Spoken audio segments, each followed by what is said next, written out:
기독교의 역사관은 구속사라는 말을 씁니다.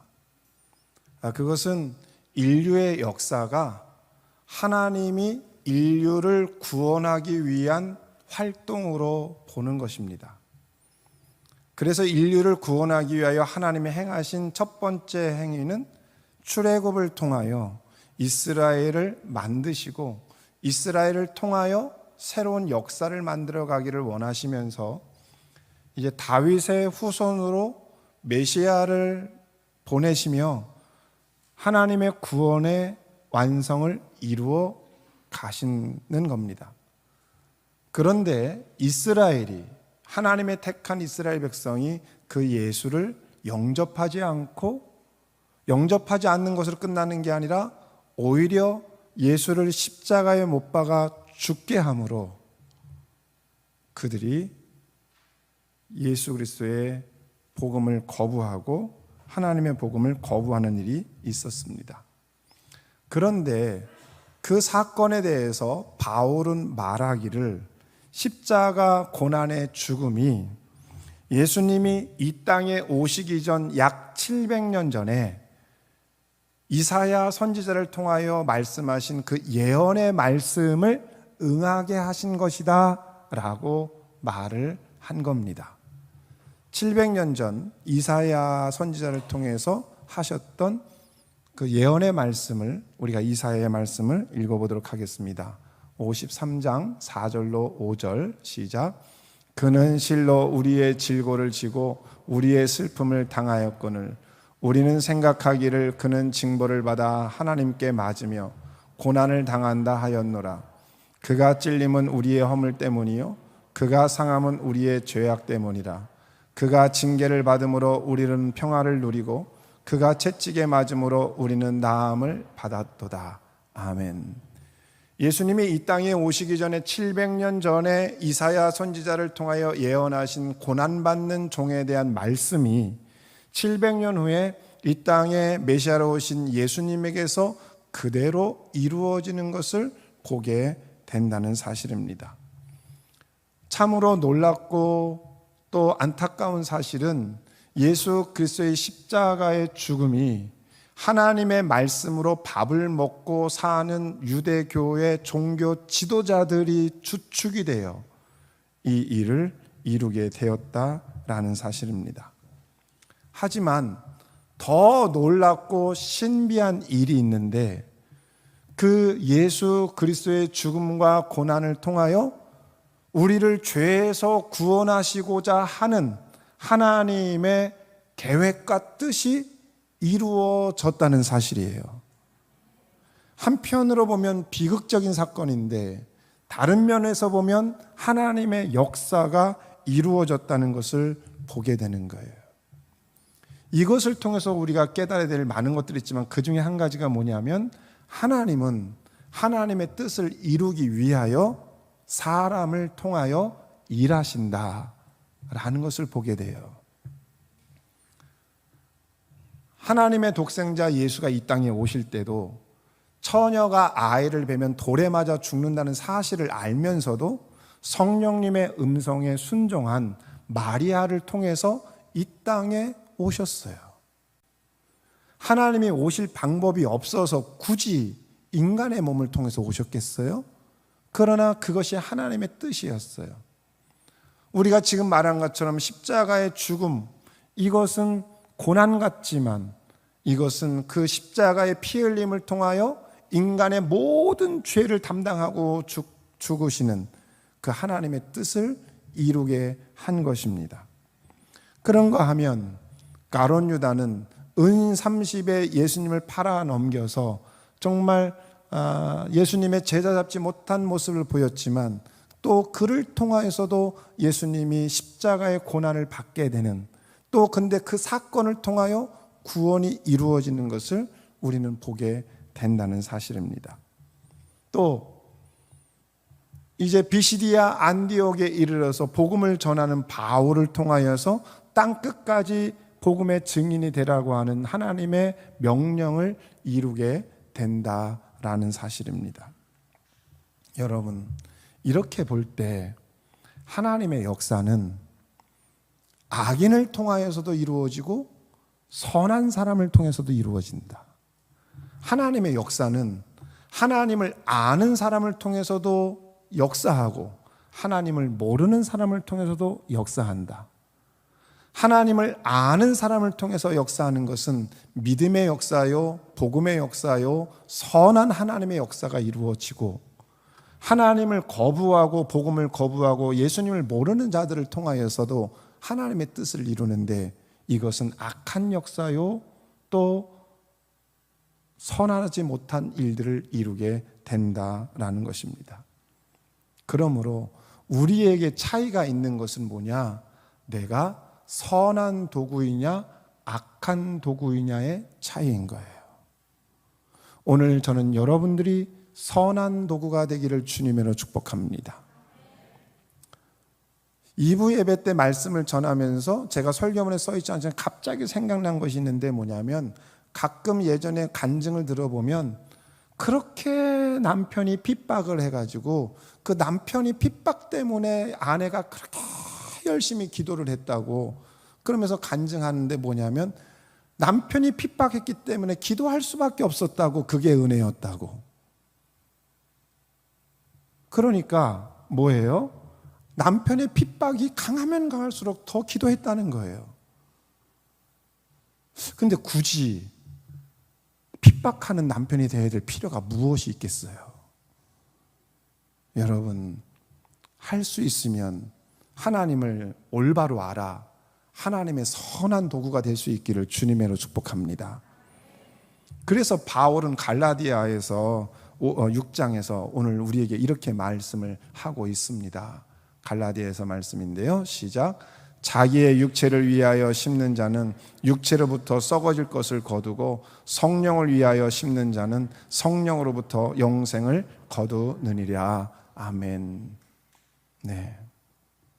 우리 중 누구도 육체로 심어서 육체의 열매를 거두길 원하는 사람은 없습니다. 누구나 성령의 열매를 거두기를 원합니다. 그러기 위해서 예수님께서 우리에게 말씀하신 게 뭐예요? 항상 깨어 있어 기도하라 말씀한 거예요. 늘 주님과 동행하는 삶, 하나님의 말씀으로 충만히 채워지는 삶을 살아 하나님의 뜻을 분별하라라는 이야기예요. 그러지 못하면 어떻게 해요? 순간 내가 기도로 깨어있지 못하고 말씀 앞에 노출되어 있지 못하면 세상에 노출되고, 세상에 노출되면 우리 안에 사단이 틈타기 시작해요. 그래서 우리를 계속해서 유혹하지요. 여러분, 유혹에 넘어간 적이 있지 않아요? 그때 어떻게 넘어갔어요? 순식간에. 나는 원치 않지만 순식간에, 나는 그렇게 생각하지 않았지만 사단이 계속해서 유혹하니까 쾌락에 빠지고 음란에 빠지고 좋지 못한 것에 자꾸 빠지게 되는 거예요. 사단이 유혹하니까 불평이 나오고 시기가 나오고 질투가 나오는 거예요. 왜요? 깨어있지 못하니까, 기도하지 못하니까. 오늘 여러분, 우리는 비록 나사렛 빈민촌의 마리아같이 보잘것없는 사람일 수 있으나 성령의 음성에 귀 기울이기 시작한다면 우리는 하나님의 위대한 도구가 될 수 있는 줄로 믿으시기 바랍니다. 혹 어제까지는 예수 그리스도를 몰랐어도 오늘 얘가 예수 그리스도를 만난다면 바울이 변화되어 위대한 기독교의 기초를 놓았던 것처럼 여러분을 통하여서 위대한 하나님의 역사가 이루어질 수 있는 줄로 믿으시기를 바랍니다. 사도행전을 전하면서 계속해서 바울에 대해서 묵상하면서 제가 예전에 불렀던 찬양이 이번 한 주간 계속 머릿속에서 떠나지 않았어요. 그 찬양이 뭐냐면 낮엔 해처럼 밤엔 달처럼. 그 찬양의 2절 가사가 이렇게 됩니다. 예수님처럼 바울처럼 그렇게 살 순 없을까? 남을 위하여 당신들의 온몸을 온전히 버리셨던 것처럼. 아멘. 그리스도인이 된다고 하는 것은 예수님처럼 바울처럼 사는 것을 의미합니다. 내가 높아지지 않아도 내 이름이 굳이 유명해질 필요가 없습니다. 그리스도인이 된다고 하는 것은 나는 죽고 예수만 살면 되는 것이에요.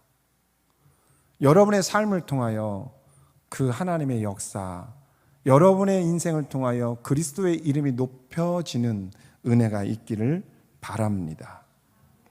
그 신앙을 가지고 살아야, 오직 예수 그리스도의 영광을 위하여라고 하는 이 신앙을 가지고 살아야 어떠한 상황에도 실망하거나 좌절하거나 포기하지가 않게 돼요.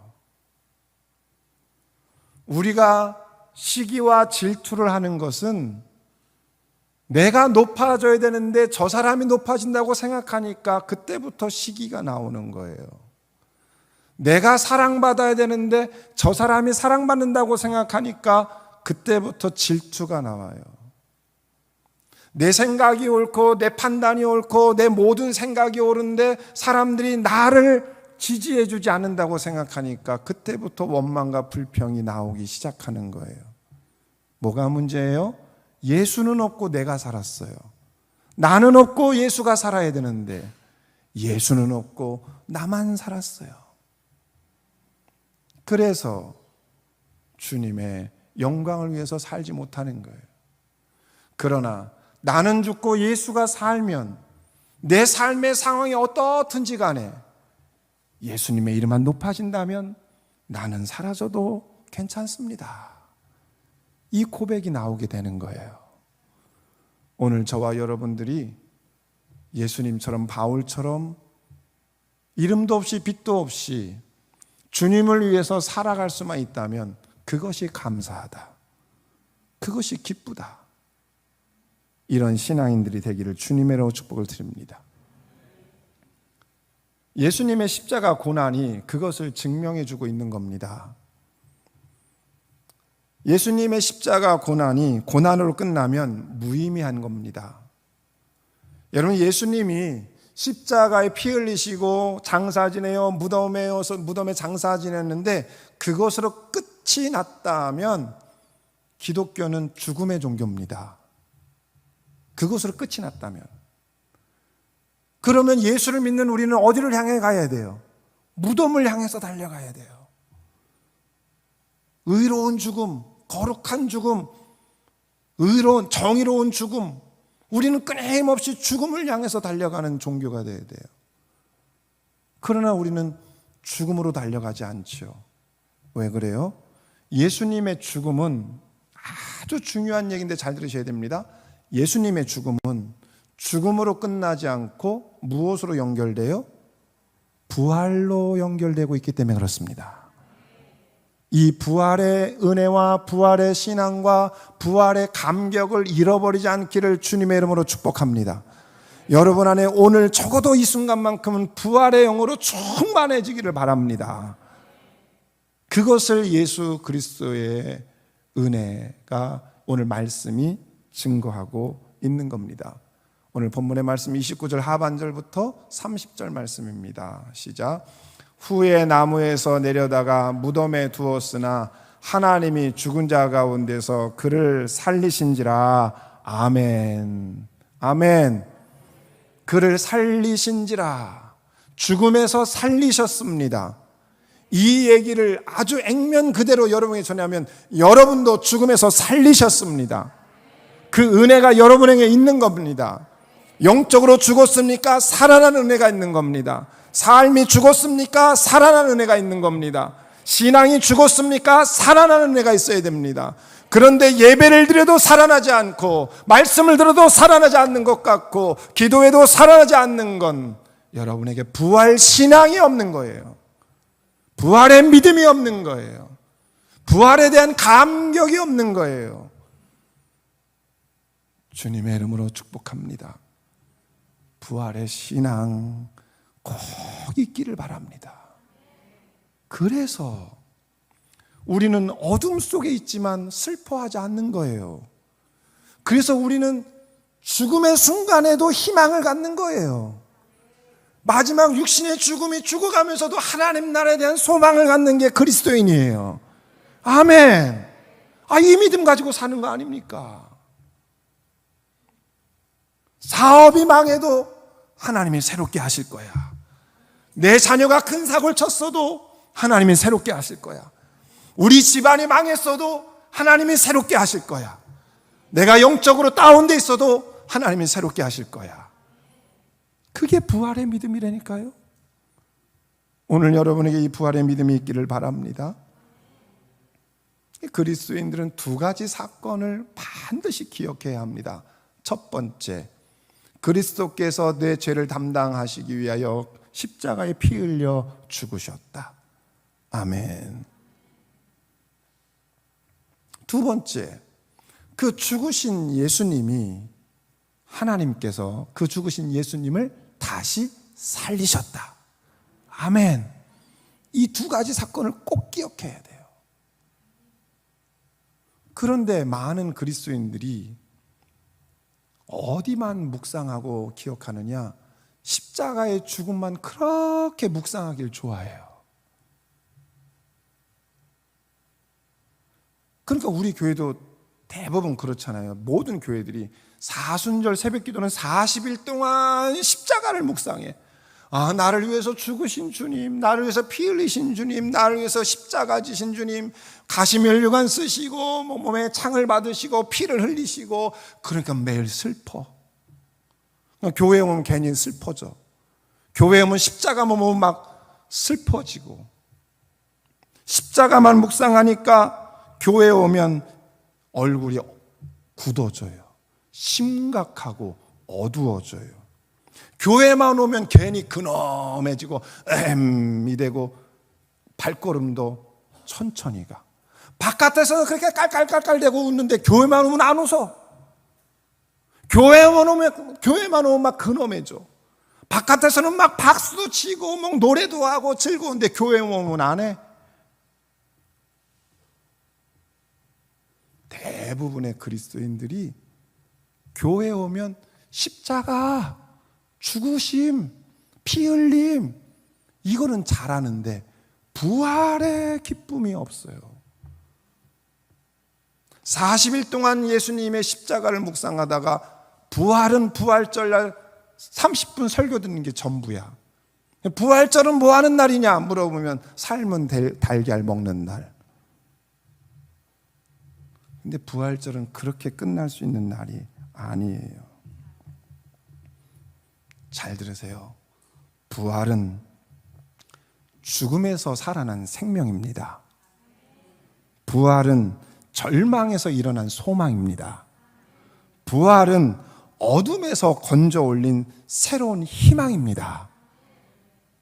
그러므로 부활은 예수님의 죽음 앞에 낙심하여 고향으로 돌아가던 제자들 다시 발걸음을 돌리게 해서 다시 복음의 현장에 서게 할 수 있었던 것이 부활의 능력이에요. 길을 가다가 부활하신 주님을 만나고 다시 예루살렘으로 돌아간 거예요. 그래서 그 제자들이 마지막까지 부활의 영광과 부활의 충만한 기분으로 복음을 증거하다가 마지막 순간에 잠수형을 당해서 죽어도 나는 예수를 믿노라 하면서 복음을 증거하다가 마지막을 맞이하는 것도 기쁘게 여겼던 게 제자들이에요. 왜 그랬어요? 예수님이 십자가에 죽었기 때문에 나도 죽은 게 괜찮은 거예요? 아니에요. 마지막 나는 이렇게 내 육체는 비참하게 죽을지언정 나는 부활의 영광을 믿노라. 아멘. 하나님이 다시 살리실 것을 믿노라. 천국에 대한 소망이 있노라. 새하늘과 새 땅에 대한 소망이 있노라. 이 소망이 있기 때문에 죽음의 칼날을 기쁨으로 맞이하게 된 거예요. 하나님 나한테 이렇게 순교의 기쁨을 주시다니요, 순교의 영광을 주시다니요, 감사합니다. 그렇게 받은 거예요. 아프가니스탄에 가서 죽었던 샘물교회 목사님과 청년, 그 중에 박 목사님이 일화를 들어보면 마지막 그 죽음의 순간에 그 아프간 탈레반들이 죽일 사람을 찾을 때 제일 먼저 나서서 내가 먼저 죽어야 된다 하고 나섰다고 그럽니다. 저는 같은 목사로서 생각해 봤어요. 내가 만약에 그 현장에 있었다면 나는 과연 내가 먼저 죽겠노라고 나설 수 있었을까? 청년들을 대신하여 내가 먼저 죽겠다고 아무리 생각해도 그 상황이 되면 모르겠으나 지금 저는 자신 있게 말할 수가 없어요.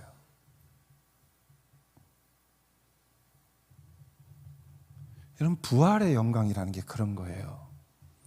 그러니까 우리가 하나님을 믿고 그리스도인이 되고 내가 그리스도의 죽음과 부활을 믿는다는 건 어떤 거냐? 죽음조차도 나를 지배하지 못하는 거예요. 죽음의 두려움. 이 세상에 가장 큰 두려움이 무슨 두려움이 있어요? 죽음의 두려움 아닙니까, 인간에게? 근데 그 죽음의 두려움도 이길 수 있는 게 부활의 영광이에요. 오늘 여러분 그 부활의 기쁨을 믿으세요? 부활 신앙이 있어요? 부활에 대한 믿음이 있어요? 그것이 그리스도인이에요. 이 기가 막힌 영광을 모르고 신앙생활하면 아무리 믿어도 저 사람들이 왜 저렇게 기뻐하지? 저 사람들이 왜 이렇게 하나님께 예물을 드려?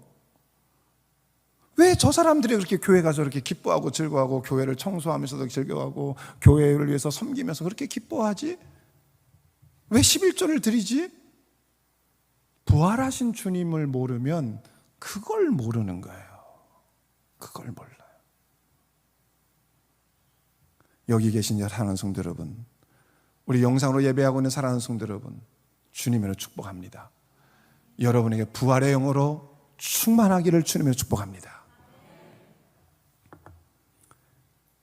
초기 1세기에 초기 그리스도인들이 온갖 전염병과 전쟁과 기근과 홍수 속에서도 초기 기독교인들이 부흥할 수 있었던 비결이 무엇이냐?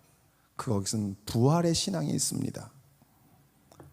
고대 사회의 전염병을 연구하는 학자 카일 하퍼가 사람들이 질문했습니다. 기독교 초기에 정치적인 핍박과 종교적인 압박 속에서 온갖 전염병이 창궐하던 시기에 기독교가 부흥할 수 있었던 비결이 무엇입니까? 라고 하는 질문에 카일 하퍼가 이렇게 대답을 했습니다.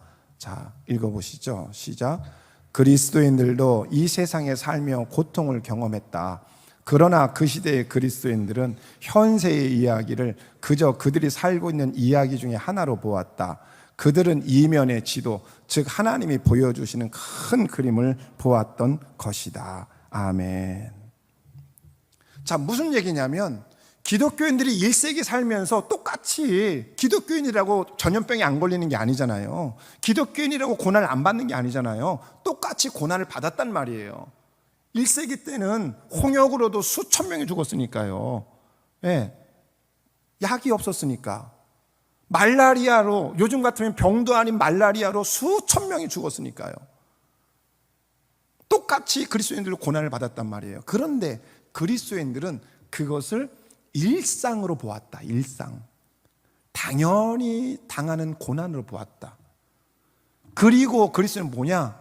그 이면에 하나님의 큰 그림을 보았다. 그게 뭐다?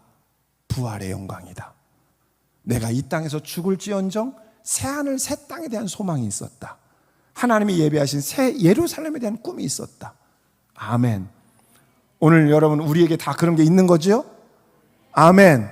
그래서 이 땅의 고난은 지나갈 것이고 이 고난이 끝난 다음에 새로운 역사가 올 것이고 새로운 시대가 올 것이라고 하는 그런 소망이 있었다는 것이죠. 그들의 희망의 구심점이 뭐였느냐? 부활이었다. 그리고 그들은 어디를 향해서 갔느냐? 새 하늘과 새 땅, 새 예루살렘을 향하여 믿음으로 가게 된 것이다. 온 세계는 지금 1년 8개월 넘는 기간 동안 코로나로 인하여서 패닉 상태에 빠져 있습니다. 대한민국도 가을이면 이제 가을이면 면역이 생겨서 해외여행도 가능할 것이다라는 뉴스가 흘러나올 때쯤 저는 잘 모르지만 델타 바이러스가 뭔가가 나오더니 이제 최대의 확진자를 매일같이 생산해내고 있는 나라가 되었습니다. 분명한 것은 언제 끝날지 아무도 모른다는 사실이에요. 이 가운데 우리는 두려움이 엄습하고 있습니다. 걱정이 태산 같습니다. 그러나 그리스도인들은 1세기의 그리스도인들이 그랬던 것처럼 이 고난을 똑같이 고난으로 생각하는 거예요. 우리 인생에 있는 일상 같은 고난으로 생각을 하는 거예요. 그리고 부활의 영광을 가지고 있는 우리는 이 역사, 하나님이 역사를 구속사로 이끌어 가시는데 이 코로나를 통하여서 하나님이 세상을 새롭게 할 것이고 교회를 새롭게 할 것을 믿으시고 그 다음에 이 코로나 이후에 분명히 하나님은 새로운 세상을 만들 것을 우리는 믿는 거예요. 여러분 아십니까? 코로나가 국제 정세를 바꿔놓고 있습니다. 세계 경제 흐름을 바꿔놓고 있습니다. 경제 트렌드를 바꿔놓고 있습니다. 30년 걸려서 변화해야 될 역사가 코로나 하나 때문에 1년 8개월 때문에 확 바뀌고 있습니다. 점점 AI 시대가 점점 더 다가오고 있습니다. 저는 목사입니다. 기독교 엄청난 변화가 일어나고 있습니다. 상상하지 못할 영적 변화가 일어나고 있습니다. 코로나 이후의 교회는 우리가 경험해 보지 못한 새로운 교회가 될 것입니다. 우리는 이것을 어떻게 보아야 하느냐? 하나님이 인류를 향한 구원의 역사로 우리는 보는 것입니다.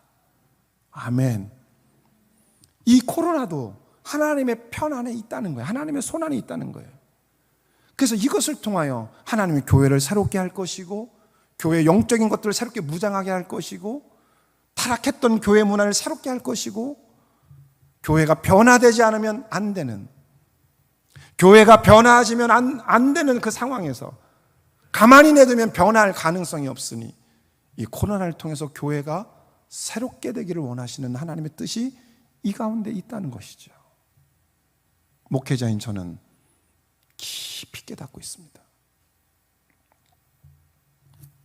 오늘 여러분 그러므로 부활하신 주님을 만나 그 부활의 신앙으로 부활을 살아내는 성도들이 되어 어떤 환경과 상황에서도 여러분 좌절하지 않고 포기하지 않고 끊임없이 주님께 예배하고 기도하며 깨어 기도하여서 하나님의 은혜를 경험하는 자들 되기를 주님의 축복합니다. 성경에 보면 부활하신 주님을 만난 자들은 삶이 변화됐습니다. 무덤에 찾아갔던 마리아와 여인들, 그리고 예수님의 제자들, 그리고 바울. 특별히 바울은 예수님을 만나 그의 인생이 180도 변화되었습니다. 우리가 알듯이 바울은 다메섹으로 가는 길에서 예수 믿는 사람들을 잡아다가 옥에 가두려고 다메섹으로 의기양양하게 가던 길에서 밝은 빛을 보며 꼬꾸라져서 예수님을 만나게 됩니다. 사도행전 9장 4절 하반절부터 5절까지 꼬꾸라진 바울이 예수님과 대화하는 장면입니다. 시작. 사울아 사울아 내가 어찌하여 나를 박해하느냐 하시거늘 대답하되 주여 누구시니까 이르시되 나는 내가 박해하는 예수라. 아멘. 여러분 기억하십니까? 이 대화를 이후로 바울은 180도 변합니다. Who are you? 당신 누구십니까? 나는 내가 핍박하는 예수라. 이 얘기를 듣는 순간 이해를 좀 더 쉽게 하기 위해서 이 나는 네가 핍박하는 예수라 이 얘기를 듣는 순간 소위 표현하면 바울의 뒤통수를 뭘로 한 대 세게 때려가지고 지금까지 가지고 있던 자기의 아집이 한순간에 와르르 무너지는 순간인 거예요. 오늘 여러분에게 이 경험이 있기를 주님의 축복을 드려요. 바울은 그때까지 자기가 만든 하나님이 있었어요. 자기가 만든 하나님. 바울의 하나님은 어떤 하나님이었느냐? 하나님은 절대 인간이 될 수가 없어요. 어떻게 하나님이 인간이 될 수 있냐? 그런데 예수가 와서 하나님의 아들이라고 하니 이건 있을 수 없는 일인 거예요. 그런데 나는 네가 핍박하는 예수라, 이 얘기를 듣는 순간 자기의 고정관념이 한순간에 무너지는 거예요. 자기가 만든 하나님. 그리고 죽었던 사람이 살아난다는 건 바울로서는 도저히 이해가 안 되는 거예요. 이런 이단 종파들, 말이 돼? 이것들을 싹 잡아다가 옥에 가둬야지 했던 게 바울이에요. 근데 나는 네가 핍박하는 예수라, 이 얘기를 듣는 순간 그것도 무너진 거예요.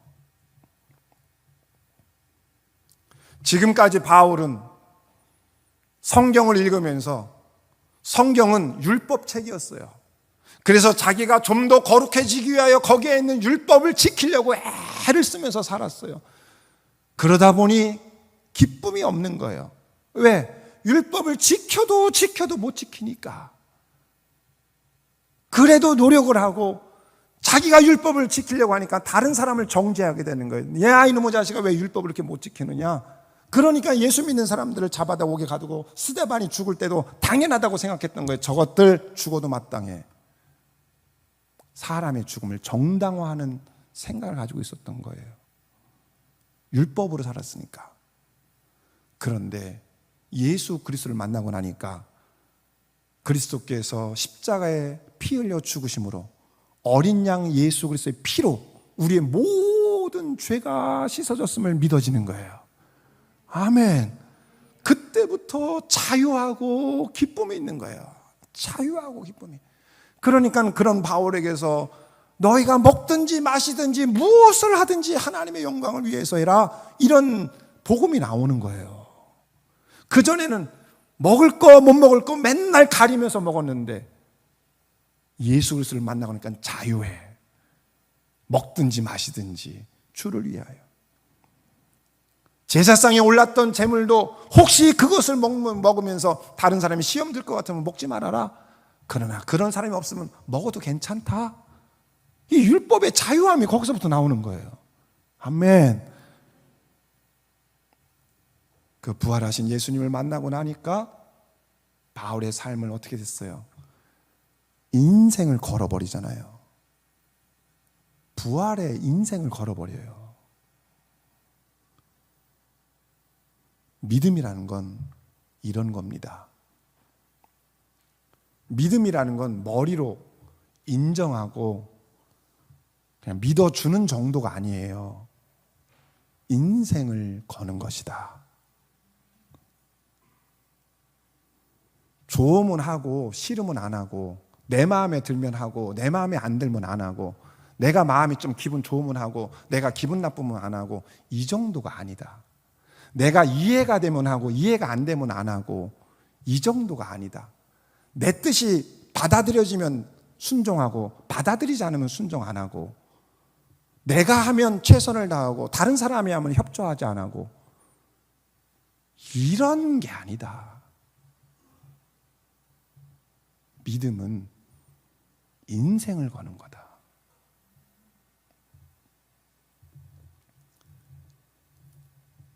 외줄타기의 최고 권위자인 이 고개사가 사람들을 많이 모아놓고 공중 높은 곳에 외줄을 하나 탁 걸어놓고 10m 정도 외줄을 걸어놓고 거기를 아슬아슬하게 걸어가는 모습을 보여주는 거예요. 사람들이 떨어지면 어떡하나 떨어지면 어떡하나 그러더니 이 사람은 아주 막 그에서 천천히 걸어도 나중에는 막 걸어가고 그래서 뛰어가면서 막 거기를 왔다 갔다 하는 거예요.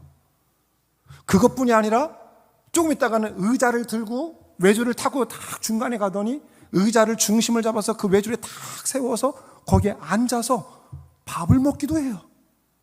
사람들이 보고 와 대단하다, 어마어마하다. 그러니 또 옆에 갔다가 옆에 큰 물동이 막 그 무거운 물동이를 다 들고 양쪽에 들고서 거기를 사람들은 막 조마조마하는데 잘 걸어가서 상대방까지 가더니 이번엔 천천히 오는 게 아니라 막 뛰어가고 너무 사람들이 막 잘한다 박수를 쳤어요. 그때 이 고개사가 밑에 있는 관객들한테 이야기합니다. 자, 이제부터 내가 외발 수레를 끌고 이 외주를 타고 건너갈 겁니다. 그런데 내가 이 수레에다가 90kg 되는 무게를 싣고 짐을 싣고 이곳을 건너가려고 하는데 여러분들은 제가 이 외주를 건너갈 거라고 생각하십니까? 그러니까 모든 관객들이 박수를 치면서 할 수 있습니다, 할 수 있습니다 박수를 쳤어요. 모두가 의심하지 않았어요. 그러면 제가 해보겠습니다. 자, 그런데 이 수레에 타실 분을 모시겠습니다. 누구든지 올라오시죠. 그랬더니 아무도 올라오는 사람이 없었어요.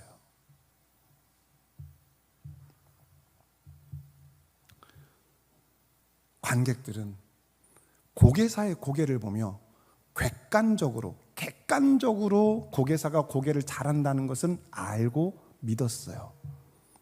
그러나 거기에 자기 목숨을 걸 만한 믿음은 없었던 거예요.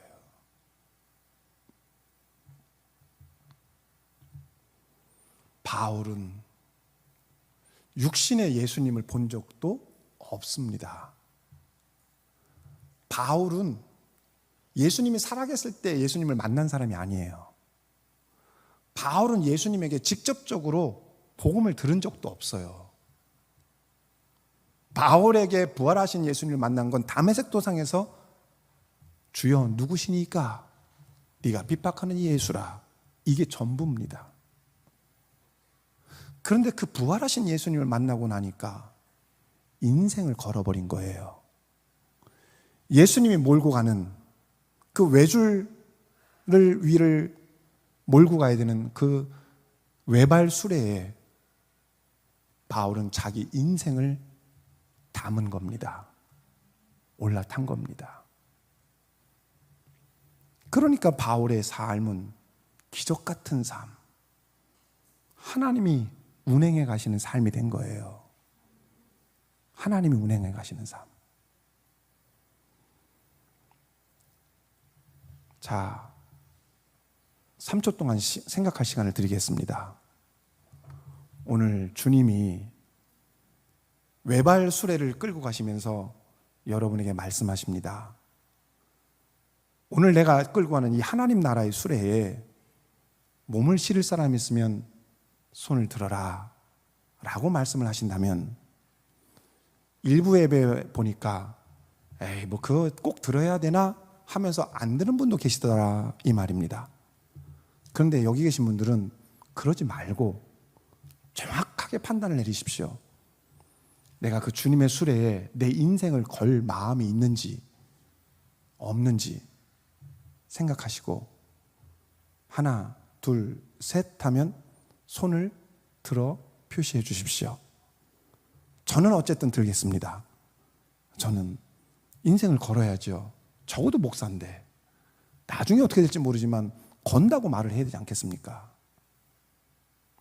여러분, 예수님을 믿는다는 건 그런 겁니다. 그냥 머리로 믿는 게 아니라, 그냥 내 기분 조금 좋아지라고 믿는 게 아니라, 내가 조금 착한 사람 되거나 내가 조금 괜찮은 사람 되거나 뭐 성품이 조금 좋아지는 정도의 사람이 되는 것을 목표로 하는 게 아닙니다. 우린 착각하면 안 됩니다. 인생을 거는 것을 예수님을 믿는 것이라고 표현을 하는 겁니다.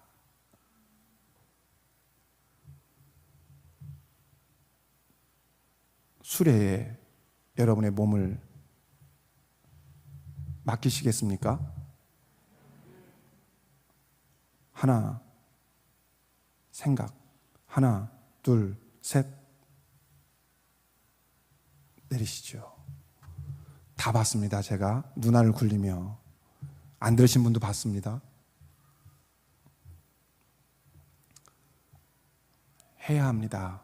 손을 들어야 하고, 힘들어도 손 들어야 되고, 어려워도 손 들어야 합니다. 바울은 비참하게 인생을 마감했지만 누구도 그의 인생이 비참하다고 말하지 않습니다. 박수칩니다. 아, 바울 대단했어. 바울 훌륭해. 멋있어. 우리도 그렇게 살길 원하는 거 아닙니까?